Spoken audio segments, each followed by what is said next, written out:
Amis téléspectateurs, bonjour. Que la paix du Seigneur soit avec vous. Le thème que votre émission Parole, Vie et Foi vous propose ce matin est Marie, modèle de l'humilité et d'obéissance. Nous serons aidés, éclairés sur ce thème par l'abbé Bayremi Diouf. Il est directeur adjoint des œuvres de Dakar. Il est originaire de Mbodiène. Bonjour l'abbé. Bonjour frère Martin. Vous allez bien? Oui, grâce à Dieu. Alors, c'est la première fois que vous êtes sur ce plateau de Sen TV. Effectivement. Que dites-vous aux téléspectateurs? Que je suis heureux d'être là. Vous êtes heureux d'être là. Nous sommes très heureux de vous accueillir. Alors, amis téléspectateurs,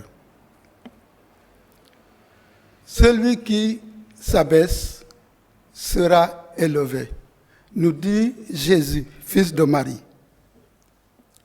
Qui s'est abaissé plus que Marie? Personne.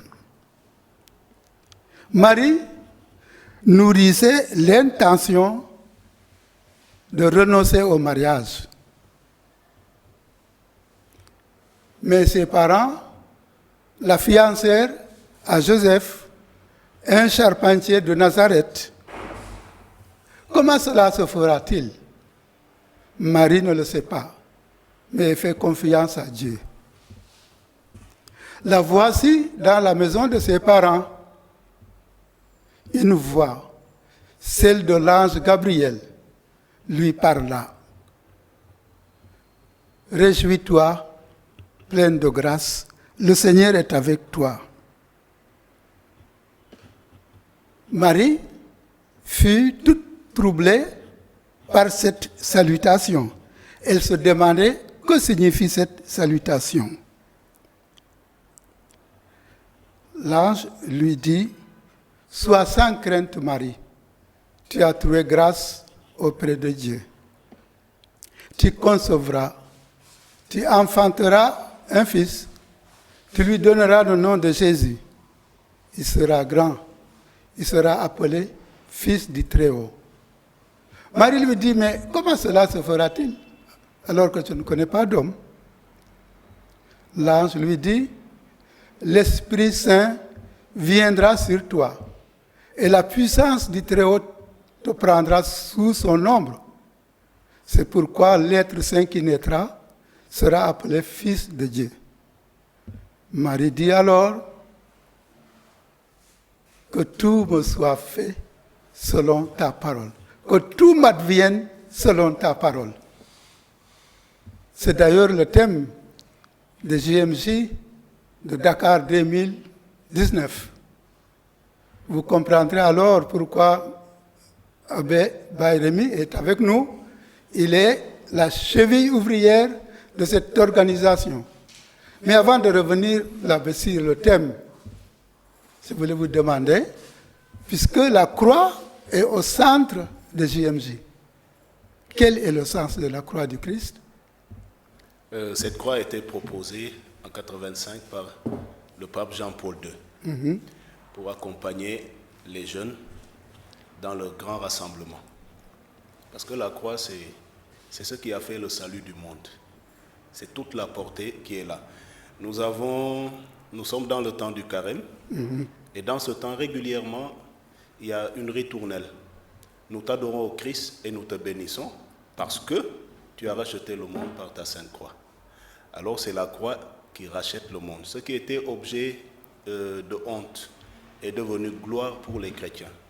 Parce que le Christ a donné sens à la souffrance, a donné sens au cheminement difficile, a donné sens à toutes nos situations difficiles. Et la foi sert un peu de dossard. Voilà, là où nous pouvons nous adosser lorsque c'est un peu difficile. Et la croix, il faut la fixer, c'est la source de la vraie joie du cœur. Et c'est là toute la portée que lui donne le saint pape Jean-Paul II en initiant les JMJ. Donc c'est cela toute la portée prophétique de la croix. Et depuis lors, La croix accompagne les jeunes dans leur marche de tous les jours.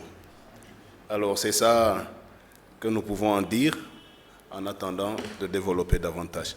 Vous dites bien la croix, folie pour certains, scandale pour d'autres. Absolument. Le Christ ne pouvait-il pas nous sauver sans passer par la croix? Absolument pas. Il n'y a pas de Pâques sans vendredi saint.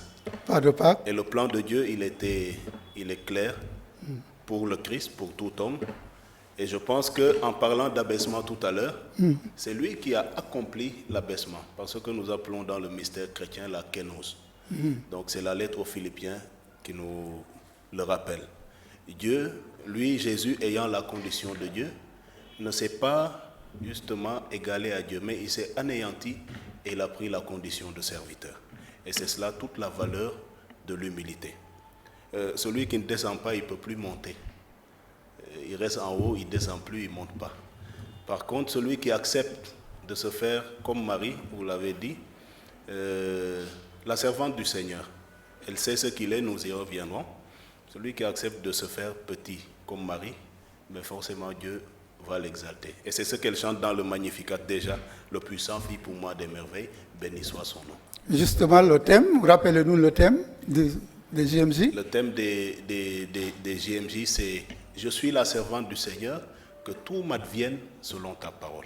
Quel commentaire en faites-vous? Un commentaire assez simple, simplement que le thème a deux portées, deux dimensions. Il y a une dimension universelle. Rappelons-nous que les JMJ de Panama font suite au synode, au 15e synode des évêques, ordinaire des évêques, sur les jeunes. Je suis la servante du Seigneur, que tout m'advienne selon ta parole. Alors le thème a deux dimensions, une dimension universelle, une dimension locale. Universelle parce que c'est le thème des JMJ International Panama 2019. Et rappelons qu'il y a deux thèmes précédents, à la 32e et à la 33e Assemblée des jeunes. À la 32e, c'était le puissant fit pour moi des merveilles, saint est son nom. Donc ça s'est célébré au Sénégal, plus particulièrement dans tous les diocèses, mais particulièrement à Dakar, dans la paroisse de Pikine. Ensuite, il y a eu un autre thème, c'est celui qui a accompagné le mouvement des jeunes vers Mbodiène. Il était aussi un thème marial. Et cette année, nous avons aussi un thème marial, comme si le pape voulait développer dans le cœur des jeunes une spiritualité mariale. Alors, le thème a également un écho local. Pourquoi? Parce que nous alignant à la vision du pape François, nous avons voulu reconduire le même thème pour les 3 ans. Et cette année, nous gardons ce thème. Je suis la servante du Seigneur, que tout m'advienne selon ta parole. Quel commentaire j'en fais? Simplement que celle qui ne parle pas beaucoup se met aujourd'hui à dire une parole très brève. Elle parle aujourd'hui. La parole est brève, mais elle emballe beaucoup de choses. D'abord, rappelons-nous que c'est la dernière parole de cette péricope que nous raconte l'évangéliste de la miséricorde, Luc. Marie est dans ses tâches quotidiennes. Marie a déjà un plan, disons un projet de vie, avec un certain nommé Joseph. Et voilà que Dieu fait éruption dans sa vie. Dieu n'avertit pas toujours. Il fait éruption dans sa vie par le ministre de la Communication, qui est l'ange Gabriel. Donc, qui salue et qui lui révèle quelque chose de sa propre personne. Tu es pleine de grâce et le Seigneur est avec toi. Je te salue. Mais après cela, l'ange décline le plan de Dieu sur la Vierge Marie, qui est une croyante, une fille de notre temps. Ce n'est pas qu'elle est extraordinaire, elle a des mérites à elle, mais tout son mérite, c'est le mérite de Dieu en elle. Donc c'est Dieu qui a préparé cette dame pour qu'elle puisse porter son fils. Et ça, c'était un don, un signe. Alors, Marie, ce qui me plaît, pose des questions. Comment cela va-t-il se faire? Marie n'affirme pas et ne comprend pas tout. Elle ne dit pas pourquoi moi. Mais elle pose la question comment. La question comment nous met dans une dynamique d'action. C'est une femme d'action, ce n'est pas une femme de commentaires et d'opinion. Elle demande à Dieu comment cela va-t-il se faire. Ce qui nous mérite, justement, ce qui nous a valu la plus grosse révélation. L'Esprit Saint viendra sur toi et la puissance du Très-Haut te couvrira de son ombre. La question de Marie a révélé le comment de Dieu. Et qu'est-ce que Marie fait? Deux choses. Deux appels à la jeunesse, deux appels à tous les chrétiens. Le premier appel, c'est l'appel à la connaissance de soi. Elle sait qui elle est. Elle se reconnaît comme servante du Seigneur. Elle connaît sa place et justement cette place lui convient parfaitement. Elle comprend que justement, cette place est une place de privilège. Être servant ou servante du Seigneur, c'est simplement se disposer à sa parole. Ce qui nous conduit au second appel, qui est l'ouverture à Dieu. L'homme fermé à Dieu, c'est un homme qui n'a pas d'avenir. Et nous voulons cette année que la jeunesse du Sénégal reste une jeunesse ouverte à Dieu. Et c'est cela tout le secret de la portée du témoignage chrétien que nous avons à rendre. Alors voilà les deux aspects sur lesquels vraiment je voulais m'arrêter en méditant sur ce thème. C'est d'abord la connaissance de soi, se connaître soi-même, savoir qui on est, connaître sa place dans la société, dans l'Église, dans le monde professionnel. Connaître qui on est, se connaître soi-même. Et c'est une porte pour véritablement s'ouvrir à Dieu. Et c'est cela que nous enseigne aujourd'hui la Vierge Marie. Partant de ce que vous venez de dire, quel défi ce thème lance-t-il aux jeunes et aux moins jeunes aujourd'hui? Bon, le défi, je le tirerai de la signification même de Marie, que je vais éclater. Chaque lettre signifie quelque chose. Alors, le M peut nous renvoyer à la mesure. Marie est une femme de mesure, ce que les Grecs appellent le Meden Hagan, le juste milieu. Marie n'est pas dans les extrêmes. Elle ne fait rien de trop. Elle dit rien de trop. Et c'est le modèle par excellence du croyant. Alors, elle est modèle de vie et de foi pour toutes les générations. Et elle le dit bien, par révélation, toutes les générations me diront bienheureuse. Le bienheureux, c'est celui qui a le sens de la mesure. C'est le premier enseignement. Le M de Marie, mesure. Le A nous renvoie à l'allégresse. Pourquoi allégresse? Parce que Marie ne se lamente pas sur les difficultés de la vie, mais elle les entrevoit ou les apprécie comme une chance d'être plus proche de Dieu, d'être plus proche des autres. Et sa visite à sa cousine Élisabeth en dit long. Elle s'oublie elle-même et elle effectue 150 km à pied. De Nazareth, son village, à Jérusalem, où habitait Zacharie, comme prêtre du temple. C'est par ce chemin que les brigands ont attaqué un homme. Il y avait des risques. Mais imaginons, dès qu'elle arrive, elle jubile. Action de grâce devant sa cousine Élisabeth. Alors Marie n'était pas du genre à rabâcher les difficultés, à y revenir incessamment, mais elle était du genre portée toujours vers la joie, l'allégresse en Dieu. Parce que la joie est un fruit, de la foi chrétienne, de l'esprit. Les hommes qui croient, c'est forcément, malgré les épreuves, des hommes joyeux. Et la joie n'exclut pas les épreuves. Donc tout dépend de la manière dont tout cela est accueilli, apprécié. Alors, si nous prenons le R de Marie, la troisième lettre, ça nous renvoie à la rectitude. Ça veut dire à une attitude, à une conduite droite. Et cette année, je pense que ça rejoint de manière merveilleuse le thème du diocèse. La vérité. La vérité nous rend libres, non seulement tiré de la révélation de Jésus, je suis le chemin, la vérité et la vie. Et chaque année, son Excellence, Monseigneur Benjamin Ndiaye, demande qu'on s'arrête sur un aspect. On s'est arrêté l'année dernière sur le chemin. Ça veut dire quoi? Et cette année, on s'arrête sur la vérité. Et je me rappelle qu'il disait à... Et si je vous disais qu'est-ce que c'est que la vérité là? Ben, la vérité, ce n'est pas quelque chose, c'est quelqu'un. Parce que Jésus nous dit ce que c'est que la vérité. Il dit que c'est lui. Donc ça veut dire, lui, il est la vérité.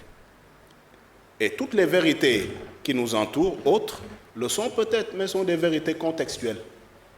Mais la vérité qui demeure, qui ne varie pas, c'est le Christ lui-même. Et il le dit, je suis l'alpha et l'oméga. Je suis le même. Il ne change pas. Mais nous sommes sujets au changement.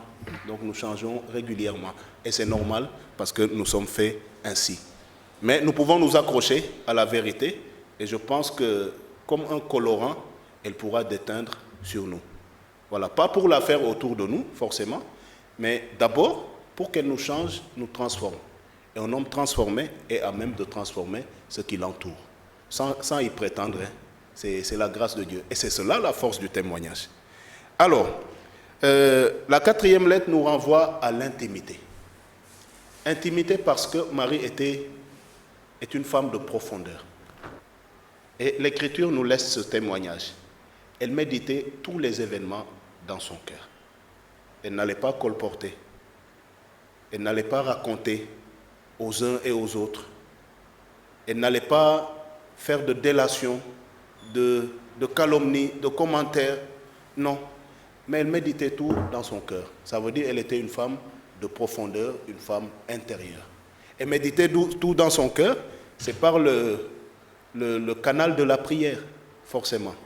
Donc c'était cette proximité avec Dieu qu'elle ne cessait de cultiver. Et la dernière lettre, elle est importante. Le E, c'est l'exemplarité. Et voilà tout ce que Dieu lui a donné. C'est d'être exemple pour toutes les générations. Alors aujourd'hui, ces 5 défis, nous avons aussi, comme jeunes, comme moins jeunes, à les imiter. Nous n'y arriverons pas facilement, mais je pense qu'à force d'imiter, et c'est cela le disciple. Le disciple, ce n'est pas seulement celui qui écoute, mais c'est aussi et surtout celui qui imite son maître, de telle sorte que l'enseignement se confond à ma conduite. Alors voilà ce que je pouvais dire du thème qui est immensément riche, mais on peut pas, on va continuer la méditation, chacun dans sa vie, pour que notre vie soit un témoignage vivant, mais aussi chacun autour de lui, parce que la bonne parole ne se garde pas, elle se partage. Nous sommes au mois de mars consacré aux femmes. Marie, une femme, comme vous dites, qui était une femme comme les autres de son temps. Que dites-vous aux femmes d'aujourd'hui et aux jeunes filles surtout? De fixer d'abord leur regard sur la croix du Christ. Ce n'est pas d'abord Marie qu'il faut regarder. Parce que la Vierge Marie se met à genoux avec nous pour prier son Fils. Alors, de ne pas détourner notre regard de la croix du Christ, source de la vraie joie du cœur. Ensuite, nous avons besoin de modèles. Frère Martin est un modèle dans l'apostolat des laïcs. Nous avons forcément besoin. Non, mais c'est effectivement ce que laisse dire, en tout cas, son progrès dans ce monde. Ses petits pas de tous les jours jusqu'à aujourd'hui. Donc, sa fidélité à la tâche. Alors voilà, comme vous êtes modèle dans l'apostolat des laïcs, donc vous êtes modèle dans la foi et l'action. Et aujourd'hui, la Vierge Marie est pour toute l'Église une icône vivante. Donc elle aussi est modèle de vie et de foi. Nous ne l'adorons pas. Ceux qui l'affirment, c'est de la confusion qui sème. On n'adore pas la Vierge Marie. La Vierge Marie nous apprend à croire, nous apprend à aimer, nous apprend à être juste, nous apprend justement la mesure, le sens de la mesure, nous apprend à entrer dans l'allégresse, nous apprend aussi la rectitude de notre conduite et de notre parole, nous apprend aussi à être des hommes intérieurs dans l'intimité de la prière, de la relation avec Dieu, à être surtout des exemples, des modèles, sans y prétendre, mais recevoir tous les jours de Dieu. Est-ce que quelqu'un qui prie par Marie peut manquer du respect à une femme? Concrètement. Oui. Prier Marie et puis maltraiter des filles ou bien manquer de respect aux femmes. Alors la Bible dit que le cœur de l'homme est malade et compliqué. Et j'ai souvent tendance à dire, je ne veux pas porter de jugement de valeur, mais je dis simplement qu'il est différent. Et je pense que quelqu'un qui est dans une conduite qui n'est pas droite, ce qu'on a appelé tout à l'heure la rectitude de la Vierge Marie à imiter, mais je pense que la prière de la Vierge Marie peut changer quelque chose en nous. Parce que la prière nous nourrit une amitié avec Dieu. Et on parle des fils de Zébédée, par exemple, dans les évangiles. Comme des fougueux, on les appelait fils du tonnerre, Boanerges. Et on nous dit en 66, par exemple, lorsqu'on a tué Jacques, les Juifs étaient contents. Mais Jean, j'espère que sa proximité avec le Seigneur a changé cette violence ou bien cette fougue physique sensible en une fougue mystique spirituelle. Ce qui fait que Jean est un homme aussi des profondeurs. Et plus on s'approche de Dieu, plus notre vie, notre comportement peut changer. Alors, à tous ceux-là qui en quelque sorte, sont encore un peu loin du message, on dit souvent en Wolof, Kingatane d'Enkoyerem. Donc je pense que les chrétiens que nous sommes, nous avons un devoir de compassion, de sympathie, un devoir de prière également au bénéfice des hommes et des femmes qui n'ont pas entendu parler du Christ, ou même s'ils l'ont entendu, sont encore loin de sa parole. Nous ne prétendons pas y être, mais tous les jours, en la méditant, elle est capable de nous transformer. Vous nous avez présenté Marie, une femme travailleuse, Oui. de rectitude, mais dans les Écritures, on ne parle pas beaucoup de la vie de couple de Marie. Qu'en dites-vous? Je place ça sous la coupole de l'intimité. Joseph était un homme de silence, qui s'est fait remarquer par sa justice. Donc il n'est pas non plus bavard. Et Marie n'est pas bavard. Au plus, elle parle 7 fois dans les évangiles. Elle dit 7 paroles qu'on peut retrouver. Alors, un couple où on ne parle pas beaucoup, mais où on s'aime et où on agit, c'est un couple qui est enraciné en Dieu. Et c'est cela que je disais. Un couple où chacun des partenaires se connaît. Et en restant ouvert à Dieu, il cherche aussi à connaître l'autre, à pénétrer son mystère, sans justement y aller avec force. Donc, c'est une découverte. Et même marié, on ne se connaît pas suffisamment. Donc, on ne peut pas connaître suffisamment aussi l'autre. Donc, gardez toujours un tracé de mystère autour de notre conjoint. Parce que c'est une histoire. C'est toute une histoire, c'est un projet. Le dessein de Dieu se réalise en chacun. Et tous les jours, donc, je pense qu'on devrait s'émerveiller de ce qu'est l'autre. Et à chaque fois qu'il y a erreur ou bien incompréhension, dire simplement qu'il est différent. Il est différent. Et comme il est différent, je ne l'aime pas parce qu'il est parfait, mais je l'aime pour qu'il le devienne, pour qu'il soit plus parfait. Et ça, je pense que la foi nous permet de le réaliser. li nga wax ci Mariama Waaw. am na maana dama bëggoon nga bamti ko tuuti ci wolof. waaw gannaaw ba ñu déggee baat bi nga xam ne moom mooy ëmb lépp liy xew ca Popenguine le 5, 6 ak 7 avril. mën nañu wax ne baat boobu am na lu bari liñ ci mën a jële bu njëkk baat boobule jóge na ci Mariama mi nga xam ne wax du yëfam.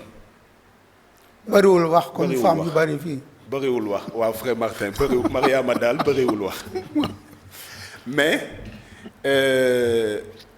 doonoon na ku yiw ku noppi pas parce que amul lu mu wax waaye daa dëkkoon ci yàlla ku dëkk ci yàlla doo bëri wax waaye da ngay jëf parce que ngëm jëf la baat boobule itam mën nañu jëmmantale ñaari yëf Mariama daa doonoon ku xam boppam ku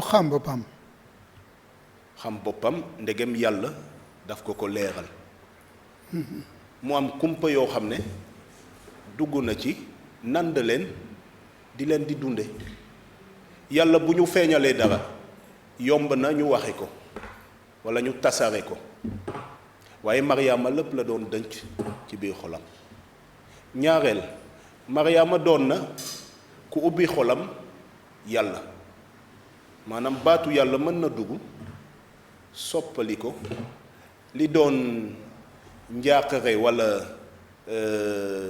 jaaxle walla tiis am beneen couleur loolu moo tax mu doon itam jigéen ju sawar maanaam jigéen joo xam ne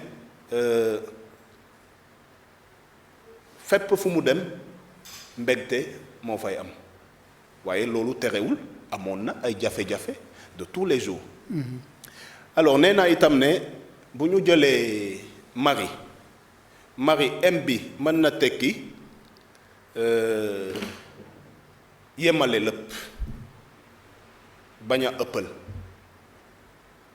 ci wax walla ci jëf Mariama doon na ku teey loolu la ñuy wax ci tubaab mesure Mariama itam doon na ku sawar ku am kontante ci xolam pas parce que daa am amul ay jafe-jafe déedéet jafe-jafe taxul ñu triste waaye ngëm doon na doole joo xam ne mën nañu may même bu ñu nekkee ci biir coono yu bari ñu mën a sawar ñu mën a kontaan loolu ci yàlla lay jóge te mbégte boobu dara mënu ko dindi benn coono mënu ko dindi mbégte bi jóge ci yàlla waaye bu jógee ci nit walla ci yëf dina jeex itam nañu ñaan boog mbégte bu jóge ci yàlla Mariama itam doonoon na koo xam ne doo ko gis ci lii walla ci lële naka sudul noonu waaye lépp li muy def doon na lu neex yàlla doon na lu mën a ekkati doomu aadama doon na itam loo xam ne bés bu ne da doon am jëmmantale jóg na fàtte boppam nekkoon ci coono dem seeti mbokkam Élisabeth yomb na ñu nekk ci coono yem suñu kër téye suñu bopp waaye mu fàtte boppam parce que bés boo xam ne dund nañ ko ndax ñun bés boobule amul njëriñ bés boo gis dañ ko war a dund ndax ñeneen ñi alors Mariama itam doonoon na nit ku discret naka la ñu koy waxee ci wolof en tout cas bariwuloon càmbal yooyu waaw bariwul càmbal wala yem na du wax du jëf ba mu ëpp nañu fàttaliku ba mu demee Kana diwaanu Kana ñu invité ko waaye invité wuñ ko parce que daa am xaalis parce que bokkoon na ci li biibal bi di naan anawim mooy ñi nga xam ne amuñu dara yàlla rek la ñu am te ba mu demee ca jàngu Yerusalem foofu jéebalewul ba muy présenté Yeesu jéebalewul xar walla nag waaye pitax la joxe loolu asaka bi nga xam ne ndóol yi loolu la ñu doon jox yàlla loolu la Mariama ci boppam joxe alors Mariama doonoon na boog ku yaakaar ci yàlla loolu la ñuy wax intimité maanaam ñaan bi mu doon ñaan ngëm gi mu amoon loolu moo ko may loolu ca Kana gis na lu kenn mënul gis ka yoroon ceet ba sax mënu ko woon gis biñ ba jeex na waaye fa mu toog gis na ko dem ñaan doomam ndax mu def dara ndax mbégte bi bu mu jeex yaakaar naa ne loolu taxoon na ca kana lépp baaxoon na exemplarité loolu moo mujje maanaam mu doon mandarga wu ngëm mandarga wu jëf dund te loolu la ñuy wax te loolu mooy témoin seede du wax kese waaye seede jëf la da ngay def nit ñi ràññee ci yow loo xam ne mën nañ ko roy. Voilà, jaajëf Abbé. Jaajëf. Seede du wax kese jëf la aussi. Nous allons marquer une petite pause. Nous reviendrons sur le plateau pour parler du programme des JMJ Sénégal 2019.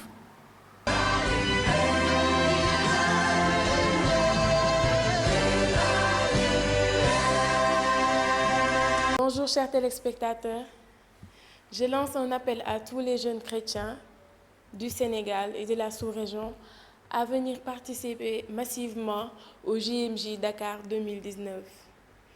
Car les JMJ sont des moments festifs, des moments où nous prions entre jeunes, où nous apprenons mieux à connaître le Christ, à connaître sa parole et à la partager également.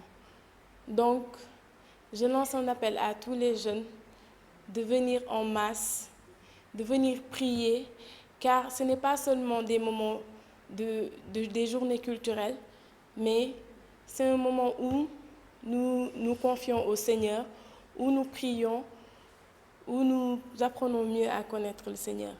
Alors, je dis aux jeunes de venir, de prier, de ne pas rentrer chez eux les mains vides, de ne pas rentrer chez eux sans pour autant avoir accompli un devoir. Voilà, merci à Cécile Mbeng, à Bérémy. Nous allons maintenant parler du programme des activités des JMJ Sénégal 2019, 5, 6, 7 avril à Popenguine. Donc le programme s'étale sur 3 jours. On n'entrera pas aujourd'hui dans les détails, bien que tout est en train Les activités principales. affiné. Mais il y a des activités libres qu'on peut déjà donner. Le vendredi, nous avons l'accueil festif. Autrement dit, les jeunes qui viennent des autres diocèses du Sénégal, de la sous-région, devront trouver à Popenguine, situé dans l'archidiocèse de Dakar, un accueil chaleureux. Donc avant de rejoindre les sites d'hébergement. Et je précise que la question des sites, l'affectation des sites à tel diocèse ou à telle délégation sous-régionale, ce n'est pas précis. Il y a des informations qui courent par-ci, par-là, ce sont des informations partielles. Mais tous les diocèses sont prévus quant à l'affectation des sites. Donc chaque diocèse aura où être.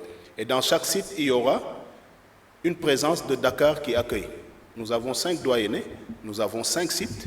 Cela nous permet d'accueillir de manière très convenable tous ceux qui viennent du Sénégal, de l'intérieur du Sénégal, mais aussi de la sous-région, qu'ils trouvent dans le site où ils seront des jeunes chrétiens de Dakar. Alors pour la question des sites, nous y reviendrons de manière très précise. Tout ce qui court dans les réseaux sociaux comme information, ce n'est pas une information toujours fiable. Voilà. Mais en son temps, nous déroulerons tout ce programme. Parlant de sites, Oui. une question qui me brûle. Est-ce qu'une paroisse peut choisir son site quelque part, indépendamment des sites proposés par l'organisation? Oui, il y en Peu. on le fait. Mais lorsque nous avons une organisation de cette envergure, nous travaillons à ce que nous pouvons appeler la coordination. Et le travail d'amont en aval, c'est un travail de coordination. Donc l'Église propose aux jeunes, en tout cas la conduite qu'il est préférable de tenir. Mais la liberté Aux enfants de Dieu. aux enfants de Dieu. Nous n'avons pas de pouvoir de coercition, mais toutes les paroisses, en tout cas de l'archidiocèse de Dakar, sont appelées à respecter les mesures prises pour que l'événement se déroule dans les meilleures conditions. Merci. Après le site, la suite. Donc le soir, nous savons que le soir du vendredi, les jeunes arrivent de partout, c'est le jour de voyage. Ils n'auront pas le chemin de croix, nous sommes en temps de carême, et ils n'auront pas également la célébration eucharistique. Alors nous avons souhaité leur proposer dans les différents sites un chemin de croix et puis une célébration eucharistique. Donc cela nous permet déjà de finir le premier jour. Et le deuxième jour, le samedi, qui est un jour très capital, nous avons 2 activités également majeures, sinon 3. La première activité sont les catéchèses données par les évêques dans les sites. Donc dans chaque site, un évêque sera présent pour donner une catéchèse sur le thème des JMJ. Et ce sont des moments très attendus parce que ce sont des moments très interactifs entre les pasteurs et les jeunes de leur diocèse. Et c'est régulièrement riche et très émouvant. Alors nous souhaitons que ces catéchèses soient attendues, soient accueillies et que ces catéchèses se clôturent par la célébration eucharistique dans les sites. Ensuite, nous aurons, après les catéchèses suivies de messe, nous aurons à délocaliser la scène vers Ndayan. Donc là-bas, nous aurons une animation culturelle avec une activité importante. Toutes les délégations convergent vers Ndayan. Donc il y aura une activité culturelle, une animation. Vers 18h30, nous accueillerons de manière triomphale la croix qui nous arrive par la mer.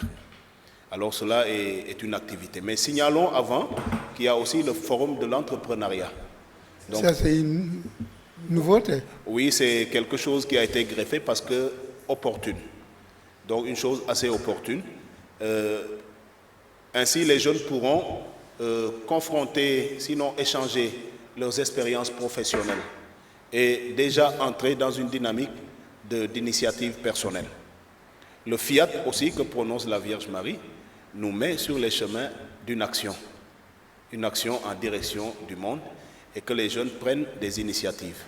Alors ceux qui sont caciques dans le domaine devront les aider par leurs conseils mais également par leur exemple à pouvoir oser marcher sur les pas du développement. Alors ça c'est une activité principale. Après nous aurons l'accueil de la croix. Le nonce apostolique, son Excellence, accueillera la croix et la remettra aux jeunes. Ce sera à Ndayan, toujours. Donc ça veut dire tout l'après-midi, nous serons entre Popenguine et Ndayan. Nous avons également un devoir de témoignage. Les JMJ, ce n'est pas simplement pour forcément les jeunes chrétiens, mais la rencontre n'exclut personne. Et nous avons un devoir de témoignage par rapport au voisinage. Alors il faut que tout le monde soit impliqué dans cette grande activité qui rassemblera plus de 30 000 jeunes, nous l'espérons. Après, la procession va s'ébranler vers le sanctuaire. Donc on fera une procession avec la croix et arrivé au sanctuaire, le nonce apostolique donnera un message. Et après ce message, nous n'entendons pas couper la dynamique, nous entendons enclencher avec la veillée. Et dans la veillée, il y a différents acteurs. Par exemple, en tête me vient Jeune Espérance, et puis le chœur diocésain qui sont associés d'amont en aval. Donc eux aussi, ils auront quelque chose de bien précis à faire tout au long des JMJ. Nous saluons l'effort de tout un chacun pour que la chose se passe pour le mieux. Et après la veillée, la grande veillée comme nous l'appelons, nous pourrons rejoindre nos sites respectifs. Et le lendemain, c'est la messe solennelle, la messe de clôture au sanctuaire marial de Popenguine, et sera présidée par son Excellence Monseigneur Benjamin Ndiaye, archevêque de Dakar. Voilà en substance les grandes lignes du programme des Journées mondiales. Et l'après-midi de dimanche? L'après-midi du dimanche, nous proposons une animation en site. Puisque tout à l'heure, nous avons dit que dans chaque site, il y aura une présence du diocèse qui accueille. Donc, accueillant, il faudrait également qu'il crée la fraternité ou la recrée. Donc, nous proposons une animation en site, laissée à la créativité des jeunes. Donc c'est à eux de l'organiser pour mettre à l'aise ceux qui viennent les rejoindre dans leur diocèse. Et puis, c'est le dimanche que prendra fin ce grand rendez-vous et nous espérons que ce sera avec tous les fruits escomptés. Votre dernier mot, avez-vous des souhaits, des recommandations ou des craintes? Le Seigneur est mon berger, je ne crains rien. Bon, Voilà, donc c'est la foi qui nous porte ok. et nous comprenons bien que la cheville ouvrière de tout cela, c'est un seul et il s'appelle Jésus-Christ. Et il va nous combler au-delà de toutes nos attentes. Ça, c'est ma conviction. Je voudrais également lancer un mot du cœur, c'est d'encourager tous les acteurs. Tous les acteurs. Les jeunes ont des ressources et ils s'organisent pour que ce qu'ils ont à faire se fasse bien. Si le chrétien doit faire, il doit faire bien, sinon il laisse. Mais qu'à cela ne tienne, nous allons essayer encore de porter le flambeau un peu plus haut. Et je pense que la grâce de Dieu peut nous aider à y parvenir. Alors il n'y a pas de crainte manifeste, non. C'est une activité de foi, une activité de confiance en Dieu, comme la Vierge Marie, et surtout une activité d'espérance. Parce que nous pensons que ces grands moments de rencontre créent toujours dans le cœur des jeunes de nouvelles raisons de vivre et d'espérer. Merci, Abbé Bayremi. Amis téléspectateurs, nous sommes au terme de votre émission Parole, Vie et Foi. Rendez-vous est pris pour dimanche prochain.